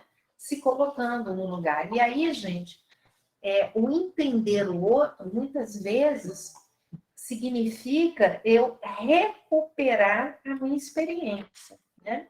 Como é que eu sei que alguém está magoado? Como é que eu sei quando alguém está triste, né? É quando eu meio que faço uma rápida comparação com aquilo que eu já vivi, né? Então eu estava passando por uma situação semelhante ao do fulano, e naquela situação eu me senti triste, magoada. Então, assim, eu preciso fazer isso, né? Eu preciso estar receptivo, porque se eu estou numa interação com o outro e eu só estou olhando para o meu ponto de vista, eu dificilmente vou ser assertivo. É só quando eu paro e penso assim, peraí, o outro está sentindo isso, deixa eu pegar aquilo que eu sinto, vou colocar aqui de lado, vou colocar entre parênteses, vou tentar me lembrar de situações onde eu estive, que são muito semelhantes ao que o outro está passando. Vou tentar me lembrar de como eu me senti, o que aconteceu comigo. E talvez isso seja o que esteja acontecendo com o outro, né? E, fundamental, para ser empático, eu preciso me comunicar a minha percepção do outro. Porque muitas vezes, por mais que eu esteja fazendo um grande esforço para ser assertivo com o outro, eu posso não estar conseguindo ser assertivo, não, empático com o outro, eu posso não estar conseguindo ser. Deixa eu ler aqui o que a Juliana botou. Tem uma paciente que ficou tetraplégica após uma tentativa de suicídio, sofre muito com isso. Ela se esforça muito nos cuidados diários, fono, fisioterapia, mas seu pai sempre a chama de preguiçosa. Ela sofreu muito para entender as cobranças desse cara. Juliana, bem complicado isso, né? Bem complicado. Ela provavelmente tem uma sensação, um sofrimento muito grande, né? Porém, eu fico pensando nesse pai e a impressão que dá, lógico, é só uma impressão, tá, Juliana? Você me ignora se eu estiver falando besteira. Mas parece que esse pai tem muita raiva, né? Talvez muita raiva porque talvez tenha sentido que ia perder a filha, né? Não sei. E aí ele fica voltando nisso aí. Oi, Juliana, tudo bem? Tá sem som. Agora foi. Tá. Não estava aparecendo que eu estava saindo do banho com a toalha na cabeça ainda. Mas é uma situação complicada essa da sua paciente, né? É um sofrimento bastante importante que ela tem. E está envolvida uma outra questão, né, Juliana, que é a ideia do suicídio, né? Porque, pelo que eu entendi aqui, ficar tetraplégica foi consequência do suicídio, é isso? Da tentativa de suicídio, né? Quer dizer, Sim. é como se a pessoa tivesse meio que, entre aspas, recebido uma punição, né? E um dos motivos, o maior motivo, justamente era essa pressão do pai também, que ela já convivia há muitos anos, né? É. E que o suicídio deve ter piorado, porque ele provavelmente passou a vê-la como de uma forma muito negativa, né? Porque ela tentou se matar, né? Então ele talvez tenha muita raiva dela, né? Muita mágoa dela, porque muitas vezes a gente vê essas decisões, como tentar o suicídio, como uma coisa assim: ah, você não prestou atenção em mim, você não viu o meu lado, você não me considerou, né? Então, é complicado, né? Muito Bem, difícil. aham, bastante, bastante difícil. Não sei se ajuda muito, né? Mas, de repente, trazer esse pai, né, para terapia, conversar com ele, ver o lado dele também, né? Porque quando ele diz isso, me passa muita raiva. Não sei. É só uma coisa que me passou pela cabeça. Mas, Eu tento conversar com ele, mas ele precisa muito de terapia. Tem que ser a parte. imagina. Ele não Todo assume, mundo está sofrendo, né, Juliana? ele não assume esse perfil dele diante as atitudes dele, né, com ela, desde a infância, entendeu? É coisa de quando ela era criança, ela errar e ele falar, eu não quero mais saber de você. Quando ela errava. É mesmo, né? Então, a história é longa, né? É, a história é longa. E, tipo assim, ela cresceu criando, alimentando essa crença, entendeu? Ela precisava atender as necessidades e a expectativa do pai para ser aceita, para ter amor, para ter respeito, para ter admiração. E aí, toda vez que ela errava, ela se sentia incapaz, falha, insuficiente. E foi um desses motivos, numa briga, que ele falou muitas coisas para ela também, que ela não suportou e tentou, né? Teve essa tentativa e aí teve muitas paradas cardíacas, muitas complicações, ficou 9 meses internada e tá nesse estado agora. É uma história, 20 anos. é uma história também meio desesperadora dela, né? Porque eu acho que o suicídio acho que era uma manifestação de um desespero, né? Sim, Uma tentativa, muitas coisas. é. Muitas coisas.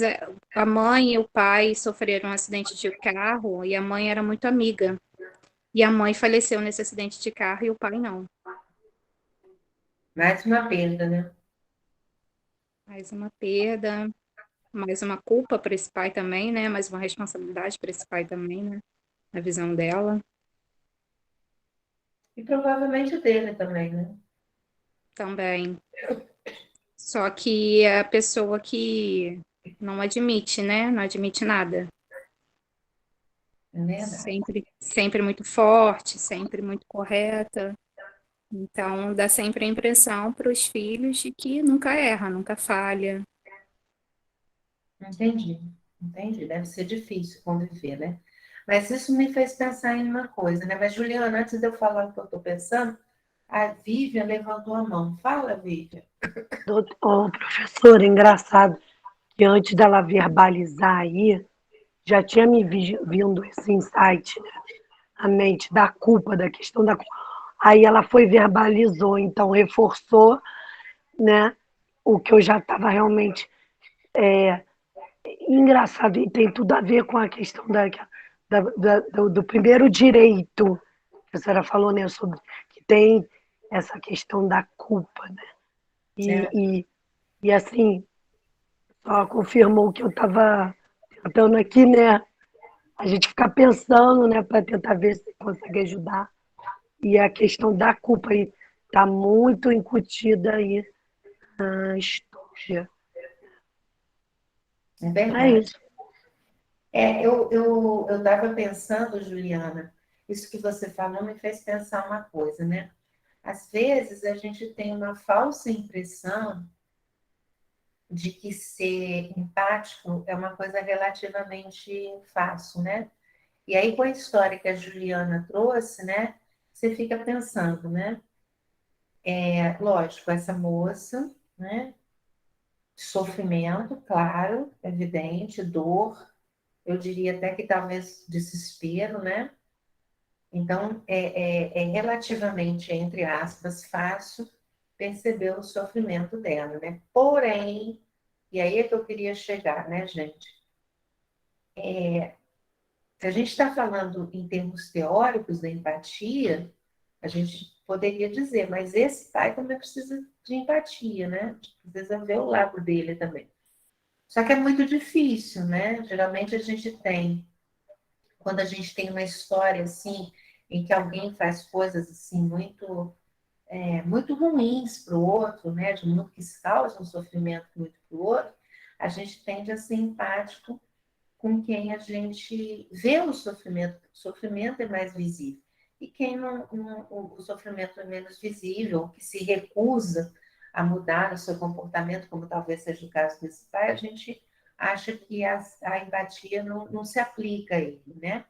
Que é uma coisa importante, a empatia, assim, ela não é uma coisa muito fácil, não, né? Principalmente quando a gente está falando de ser empático com alguém que é diferente, de ser empático com alguém que a gente não concorda, por aí vai. Uma outra coisa, só para a gente, né, acho que a gente está terminando, só que eu queria lembrar vocês, tá? Empatia não quer dizer que eu tente olhar pelo lado do outro e eu fico lá, tá? É aquela história, né? É ser empático. Eu tento olhar, né, pelo lado do sofrimento do outro, pelo que está acontecendo com o outro. Estou falando de sofrimento porque por causa da profissão, mas né, a gente pode falar de empatia nas nossas relações de uma forma geral. Porém, né, é muito importante na empatia que a gente volte para o nosso lugar. Senão a gente fica lá com o outro, se mistura com o outro, sofre junto com o outro, e aí a questão é, peraí, mas o que eu estou fazendo? Eu tô agindo de uma forma a buscar, a tentar passar para o outro afeto, a minha compreensão, ou eu estou só nesse papel de dizer, não, você está certo, é isso mesmo, né? E sem contar o seguinte, né? Muitas vezes a gente precisa de um certo distanciamento do sofrimento do outro, né? A gente precisa, muitas vezes, entender que eu sou eu, o outro é o outro, e que muitas vezes eu não tenho que fazer para ajudar o outro. Eu gostaria muito, mas às vezes eu não tenho muito o que fazer, né? Então, assim, é importante a gente lembrar disso, que eu preciso esse movimento de entrega, de me colocar no lugar do outro, mas é importante também a gente voltar para o nosso lugar, senão a gente se perde no outro. E se a gente não tem assertividade, a gente não consegue isso, né? Sim, A gente exatamente. vai resolver. E assertividade sem empatia é uma conduta muito pouco habilidosa socialmente. É quase como se fosse uma coisa meio sem afeto, entendeu?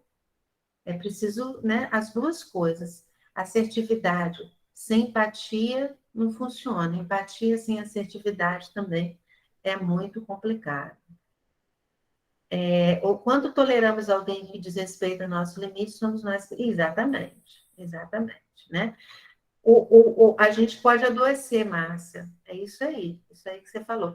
Mas só pegando isso que a Márcia falou, gente, uma coisa que a gente também pode pensar, meio fora dessa coisa da prática da psicologia, é que muitas vezes a gente adoece junto com o outro nas próprias relações, nas relações de pai, né, de pais e filhos, de amigos, de parceiros, de marido, de mulher, enfim, por aí vai, né? Então, não é só na nossa prática que a gente precisa voltar para o nosso lugar, mas nas nossas próprias relações, para a gente não se perder no outro. a gente não ficar misturado com o outro, emaranhado com o outro, né? Então, isso é algo bem importante, porque às vezes parece que empatia é uma entrega total onde eu me perco, eu perco o meu ponto de vista, eu perco quem é a Denise. Estou falando das relações, porque empatia não é só na prática profissional, é das nossas relações o tempo todo, né? Então, eu me perco no outro. O outro é como se o outro me engolisse, né? E, na realidade, a ideia é que o outro me engula, que eu não me sinta engolida pelo outro, mas que eu me sinta num pé de igualdade com o outro, senão vai ficar complicado, senão a gente vai se perder, vai se adoecer, de fato, né, com as dificuldades do outro, né? Então, isso é bastante importante. E aí, pessoal, também uma coisa também importante é o seguinte, empatia, apesar das pessoas falarem com uma facilidade hoje em dia, ninguém vai simpático, né? A gente precisa aprender a ser empático. E muitas vezes a gente vai perceber que tem pessoas que a gente, ou situações, que a gente não consegue ser empático, né? E às vezes faz parte de ser assertivo também compreender isso, que naquele momento eu não posso, eu não quero, não vai dar para ser empático naquele momento. E aí tem uma questão de honestidade até afetiva mesmo, né? Então, acho que isso também é importante, tá? E aí, pessoal, assertividade e empatia, elas são o tempo todo casadas. Não são a mesma coisa, mas elas precisam ficar juntas o tempo todo, né? Ok? E aí, pessoal? Foi bom até o momento? Pessoal, Denise, para Oi? mim maravilhosa, né? Sentindo saudade das suas aulas. Como agora eu não posso mais ir para a faculdade te assistir, né? Aproveitei aí para pegar um pouquinho, mas muito bom. Cheguei do trabalho agora há pouco, liguei aqui, já estava ouvindo. É muito bom, assim, maravilhoso. Na sexta também peguei um pouquinho, né? No sábado, infelizmente, eu não consegui, mas hoje eu consegui chegar a tempo e pegar aí alguns minutos aí, acho que uns 40 minutos aí eu consegui. E realmente só empatia ou só assertividade não funciona, né? Tem que estar os dois caminhando ali juntos, né? E isso assim eu aprendi maravilhosamente bem com você, né? Que foi minha supervisora. Legal, Márcia, bons tempos, bons tempos. Bons Bem tempos, tempo. sim. E continuo, tá? TCC na veia, terapia dos esquemas, já fiz a especialidade, né? Já sou especialista em TCC, já estou terminando a pós em terapia dos esquemas e minha paixão continua aí, né? Fruto Legal. aí seu também. E é sempre muito bom estar ouvindo aí oportunidades que a gente tem. Muito bom mesmo, né? E se eu puder continuar assistindo, o tempo que eu tiver, eu vou estar ligadinha aí com vocês, né? Legal. Gente, eu vou. Oi, Elis. Que bom, Elis. Saudade também. Pessoal, olha só.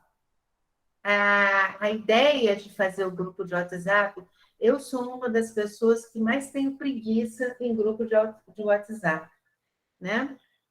Mas a ideia do grupo é estar alimentando o grupo com outras possibilidades, né? Então, eu volto agora com outro tema, eu ainda estou em dúvida, tá?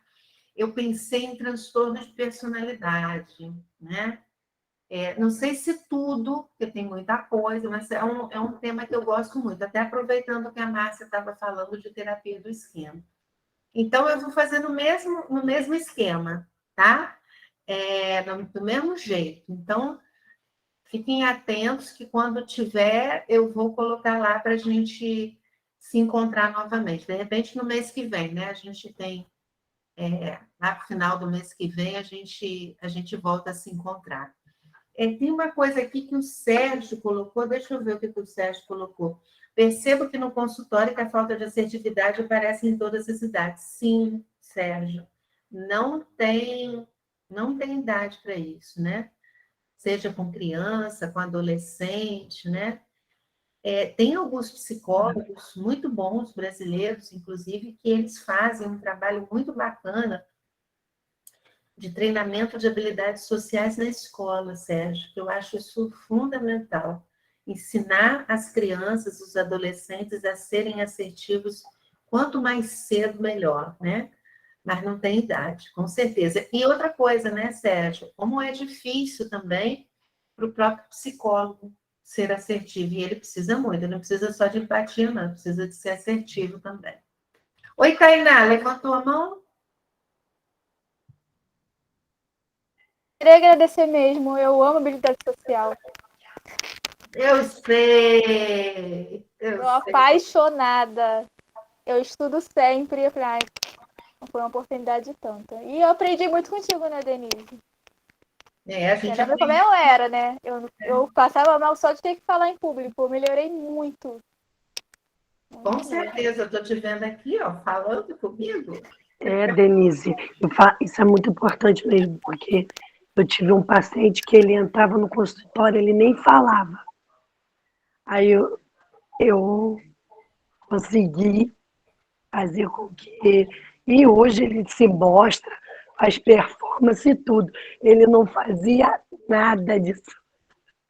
Ele agora faz até fisiculturismo. Assim, ele não fazia faculdade, se encontrou na faculdade, né? A gente trabalhou a orientação vocacional e depois eu fui nas habilidades sociais. Legal, legal. Gente, olha, vou colocar disponível aqui a gravação, tá? Ela vai estar disponível para vocês. Não hoje, porque eu já reparei que não é imediato, né? Tem um tempinho que o Google precisa para fazer essa atualização. Então, não tem como ser imediato.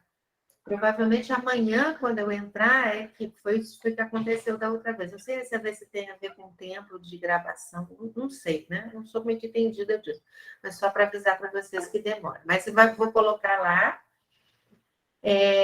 E aí, assim, foi um enorme prazer estar com vocês. E a gente vai, se vocês quiserem, estar aqui em outros momentos, porque eu gosto muito de fazer isso que eu estou fazendo. Adoro. Denise? Oi. Se você me permitir, eu queria fazer uma sugestão. Sugira. Que você pudesse fazer um grupo de supervisão para a gente discutir caso. Saudade da sua supervisão. A gente pode fazer isso, sim. Que é muito interessante a gente aprender com a experiência do colega, numa situação que possa ser similar de casos que a gente também está enfrentando. Uhum. Fazer uma troca de conhecimento. Eu acho que seria excelente ideia. Eu acho que o que a gente pode fazer, pessoal, é vocês irem colocando lá quem está interessado e, de repente, a gente faz um grupo, sei lá, uma vez por mês, por exemplo, porque vocês já estão todos profissionais. Denise, espera um instantinho. No grupo a gente não consegue escrever, tá? Ah, é? Eu, pelo menos, não consigo. Só o administrador pode colocar coisas, está dito aqui. Isso. Lá no grupo tá bloqueado para nós colocarmos. Mas seria até interessante. Manda mensagem para mim. Eu estou lá no grupo. Ah, tá. Tá, que eu também é interessante, como a colega falou, né? Uma vez por mês a gente se encontrar. Acho que seria bem interessante. A troca de experiência é sempre muito válida, né? Não, mas assim, mata a saudade também, né? Sim, com certeza, né? Olha só, agora a gente tem essa coisa de ser online. Olha só, a gente aqui de lugares totalmente diferentes, né? Sim. Então, pessoal, eu estou colocando aqui meu telefone e aí manda mensagem para mim que a gente faz um grupo uma vez por mês. Eu acho que seria bem legal. Sim, legal. Muito bom. Ó, foi ótimo estar com vocês, tá? Um grande beijo em todos vocês. Espero que a gente possa ter outras oportunidades de estar junto. Tá? Beijo. Ótimo. Um abraço, Denise. Tchau, tchau. Tchau. Tchau, meninas. Tchau.